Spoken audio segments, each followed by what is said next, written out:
Leave it alone, I said to myself. Don't talk about it, I said to myself.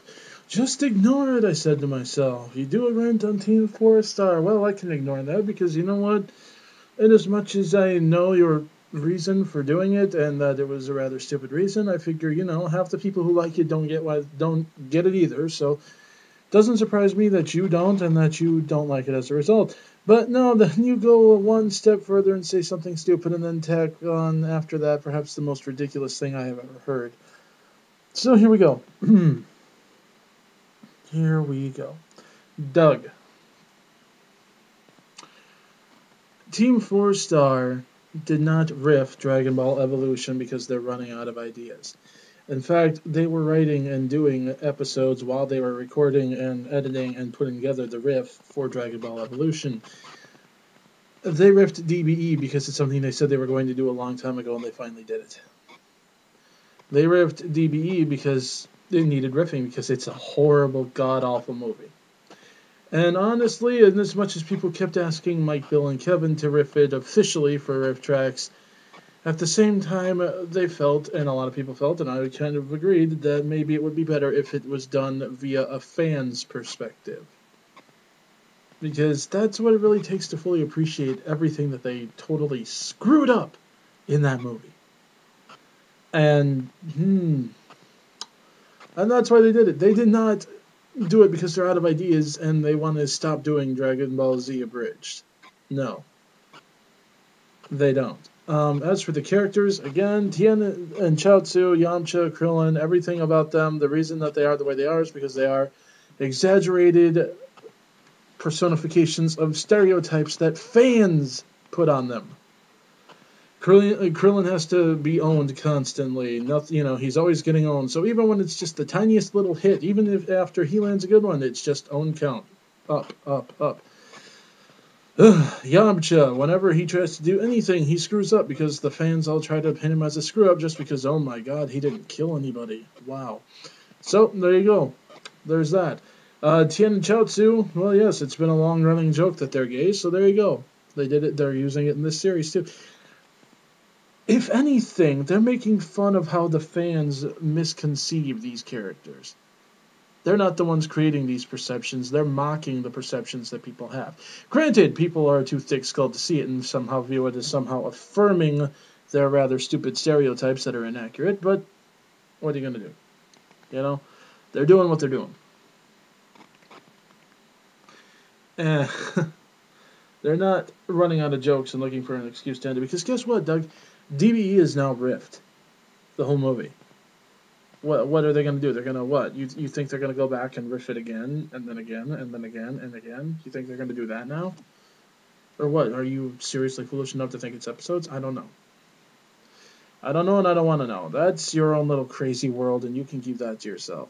What I've really got issue with is your next statement, that Dragon Ball Evolution was a more accurate adaptation than The Dark Knight. Now, we're going to tackle the whole DBE angle later, but we're going to address some of the stupid things that you said about the movie and how it doesn't follow the comics at all. Okay, first of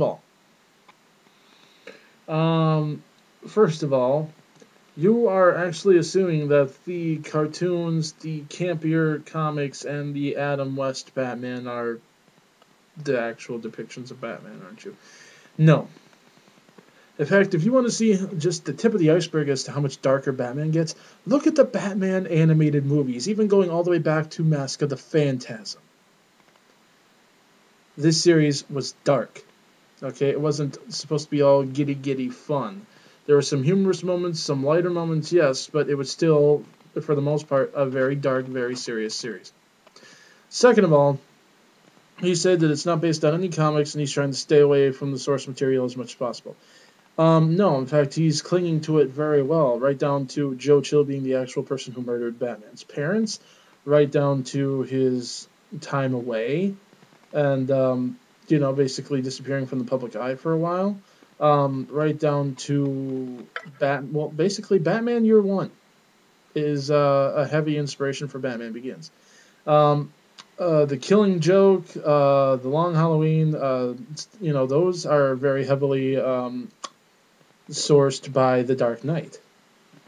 See, that's another thing. Batman has these little things called graphic novels, um, written by folks like Frank Miller and Alan Moore, and, comic book legends. You might want to check those out sometime before you go ahead and declare that they have absolutely no idea what's going on with the comics. Especially since Frank Miller at least has, I know for a fact, done a lot of stuff with Batman in the past. So, yeah. Now, your complaint about Gotham City never looking like an actual city. Oh, heck yeah, it did. Heck yeah, it did. In fact, the entire look of Gotham City is entirely based on the artist who's currently drawing it. Again, different artists have different styles, which is, what is it? Frank Miller had his distinct style of how he drew Batman in Gotham City. Alan Moore, again, had his own style. Every artist that came along had their own style, and they brought it with them to the comic. Now, whenever someone has decided to adapt it for one way or another, they have always chosen their preferred method. You have, I like this artist style, or I like this artist style. I like, there are some who like the sensational gothic look. There are some that like the old school, like, retro, almost 50s look. There are some who like the modern city look. Each one has been used in Batman throughout. So to say that has never appeared ever in anything is a lie. Especially if you look at the more recent Batman comics. Third of all, you say it's less accurate because Robin and Batgirl aren't in it. Yeah. Well, aside from the fact that this is actually still fairly early in Batman's career, according to Nolan's trilogy here, and aside from the fact that, he doesn't want to put them in there, and it's his prerogative to put them in there, and you can still tell stories without those characters being in there. It hardly ruins it. It hardly ruins the chronology. Batman has actually been told and then retold and then relaunched and retooled several times by DC Comics themselves, where in certain events that happened in a certain order happened in a different order in the relaunched universe. That's how it is, Doug. That's why, like I said, Marvel, DC movies, they always get a bit more leeway. A bit more, as long as they got the basic core character personalities down, they get a bit more leeway with who's there and how it happened and what order it happened in. Which is why movies such as Green Lantern did get flack, because Hal Jordan really wasn't acting too much like Hal Jordan.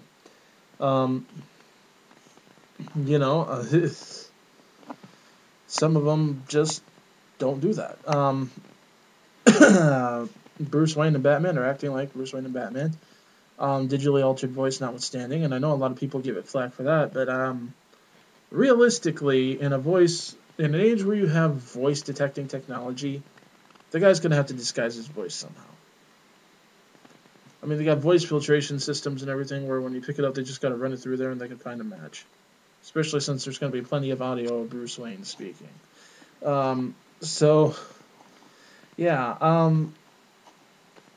It's just simple stuff like that. And the fact that Robin's not there, so what? So Robin's not there. You know what? The next guy who takes over after Nolan's gone, if he wants to put Robin in, he can put Robin in. It's his prerogative. Now, I know a lot of people have tried to shy away from Robin because of the disaster that happened with Batman and Robin, a movie that was so incredibly horrible that even the director had to apologize to the fans. And here's why. Dick Grayson, the reason that Bruce took him in was he was a child. He was a boy. He was only like 13, 14 years old when this happened to him. He was a little kid. Well, not a little kid, but he was a kid. And he had gone through a similar tragedy. He knew how he felt, so he took him in. And he, took him under his wing, and eventually he found out he was Batman, so he, brought him along, yada, yada. You know the basic story, but the point is, though, Doug, again, it can work in a comic. It can even work animated. It can. A live-action movie, not so much. You get into all kinds of problems. Number one being child actors and laws regarding what you can and cannot have them do on screen. So you're either going to have to hire very short stuntmen to do almost all their work when it comes to combat and fighting and actually being in that suit, or you're going to have to digitize them, which looks funky. So you're either going to have a sprite on screen as Robin, or you're going to have a very, very short stuntman. Good luck with that.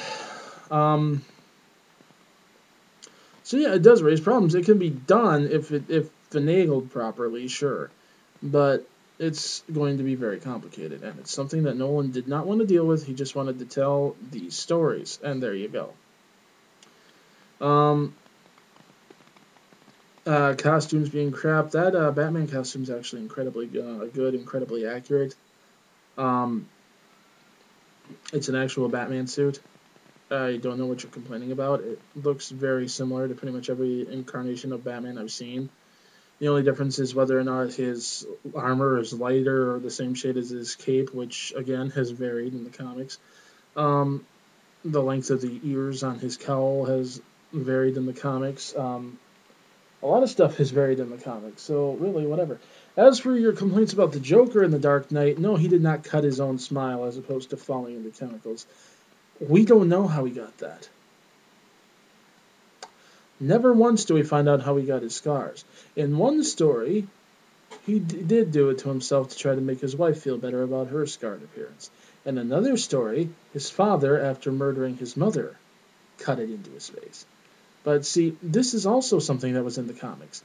Contrary to popular belief, the falling into a vat of acid thing, just because it was in the one movie and one of the origins they chose to run with in the cartoons, it's never his confirmed origin. Because, again, in the comics, much like in this film, he gave different stories as to how he became who he was, commenting at one point that if he's going to have a past, he'd prefer it to be multiple choice. So that's actually dead on to the character there, Doug.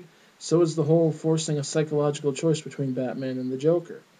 And you wanted to see Batman and the Joker in some sort of high-flying acrobatic fight or something? What the heck is it?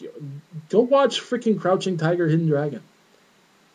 Okay, the Joker, while being able to hold his own in a fight for a time, sure, but at the same time, he was relying almost entirely on this plan going the way it was supposed to go. And when that fell apart, he tried to make a break for it, he got caught. What happened in the first Batman movie, that was actually, personally, I'm going to say that was not a good depiction of the Joker. He was way too serious half the time. Half his crimes seemed less of an art or less about having fun to him and more about, maintaining an image. I look like a clown, so I'm going to do things that a clown might do, even though, I look like I'm bored while I'm doing it, and it's just a necessity. It was all about revenge, and frankly, they took the easy way out in that movie by automatically making him the guy who killed Batman's parents. And then, of course, letting Batman kill him off in the end. Made no sense. Really didn't. And like I said, it's the easy way out when it comes to storytelling. But there you go. And in the cartoons, he didn't really have too much of a fight with him either. The Joker mostly knocked him off balance with a bomb or a device or two or an electrocution, then proceeded to pick up a pipe and beat him with it and such. He wasn't exactly a fair hand-to-hand combatant, if that's what you're expecting. But I really don't know what you're expecting anymore. And then, oh God.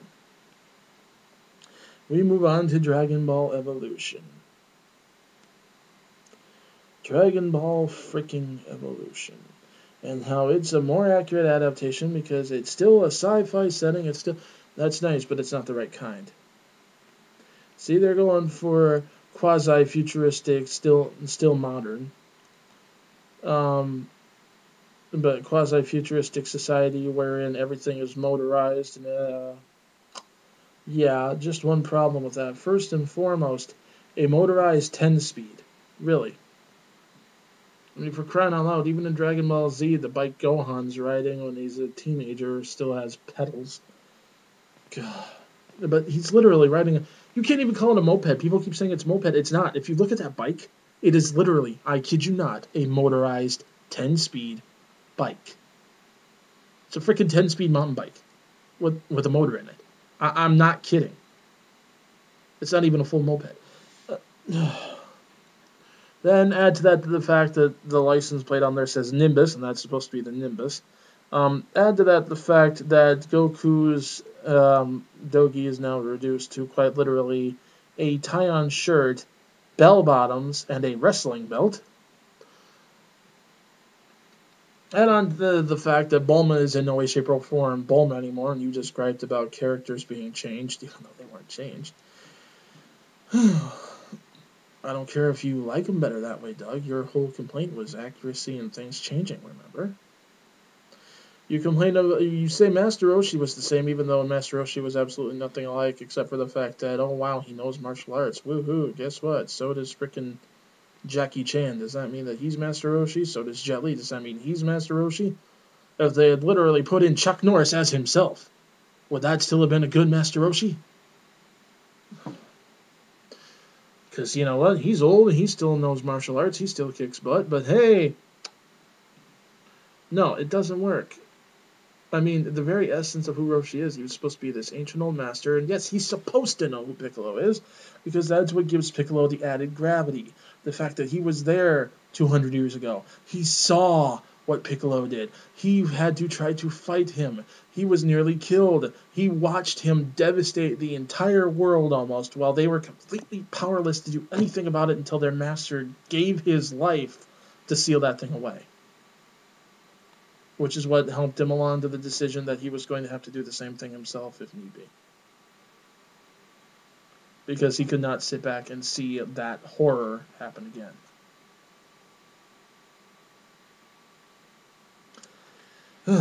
That's the weight that is carried by Master Roshi, his backstory, his character. And yeah, sure, he's also fun. He's kind of pervy. He's, whatever. And his whole pervy nature is now reduced to the same level of sexuality as a teenage boy. Swimsuit magazines that you try to hide when girls come to your room. Yeah. Now, granted, I've also complained about how far the anime took it, because they took it to ridiculous lengths compared to in the manga, where he was a forceful molester. Sure, in the manga he made deals and everything to get the girl, but I mean, it was a deal. He didn't just walk up behind someone and constantly grab them and grope them, and certainly not during serious, and I mean serious and sad moments, like he did in Z half the time. No, but still, I mean, this is just way too extreme the other way. Oh God. And then the whole Goku and Chi-Chi in high school is the only way they made it, less fantasy and more. So, the dinosaurs stomping around, they were there. The anthropomorphic people, animal people, they were there. The flying cloud, the monkey tail, pretty much every semblance of Journey to the West that this whole thing is supposed to be freaking homaging. That was all there. No, it wasn't.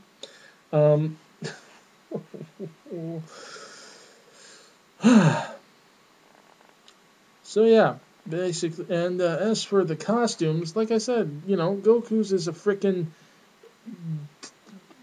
robe with bell bottoms and a wrestling belt. Bulma's is some weird Terminator future dystopia war against the machines outfit. Yamcha is, well, he looks like a surfer douche. Roshi is just wearing a Hawaiian shirt and pants. Wow. Piccolo is wearing freaking leather. And on top of that, to be more insulting, it's leather that's got the basic designs of the Namekian anatomy on it. The midsection, the arm, where the biceps are and everything, it's designed to look like a Namekian's body. That's how cheap they got. Instead of actually taking something like that, just making it like out of latex or something, and painting it green and pink like it should have been and could have easily been done, or green and yellow, or green and whatever the frick color they decided to go with, I don't know anymore.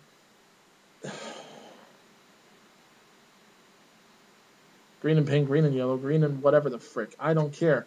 Heck, green and fuchsia, if they want. I don't care. You know, it wouldn't have been that hard to do. If they can do it out of freaking leather, which would actually be harder to put that stuff on, they can do it out of the latex and put it over his skin, and there you go. You got a decent Piccolo. Especially if it goes down in the gloves, which then have the claws. Because, yes, Piccolo had claws. He actually also had 4 fingers, which were much more claw-like than hand-like. I don't know why they changed that in the anime from the manga, but they did, and so whatever. I'm not going to nitpick about that, whether it's in the movie or not, because whatever. But, you know, it would have been just so easy to do. In fact, arguably easier than what they tried to do.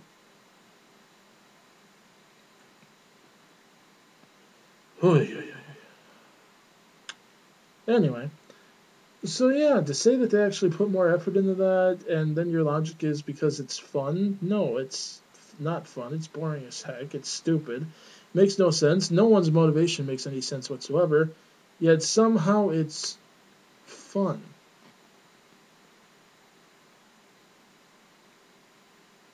Wow. Um, yeah, okay. But it's absolutely nothing like its source. Nothing. Literally, the only thing it has in common is the names. Someone took a cheesy old, like 90s straight to video action script, rewrote it a little bit, slapped some Dragon Ball names in there. There's Dragon Ball Evolution. In fact, I'm thoroughly convinced Dragon Ball Evolution was actually going to be a B movie, but then they thought, hey, we have the rights to Dragon Ball, why don't we slap Dragon Ball names in there, and then we'll make a fortune off of this, and we only spent a little bit on it. And I'm convinced that's what happened. I am. That, and, you know, with the complete and utter total disrespect that they had for the series, they just figured, oh, well, whatever we do, we're going to do it better because we're Hollywood, and there you have it. But, I mean, seriously, this is the most ridiculous thing I have ever heard. Oh, wow.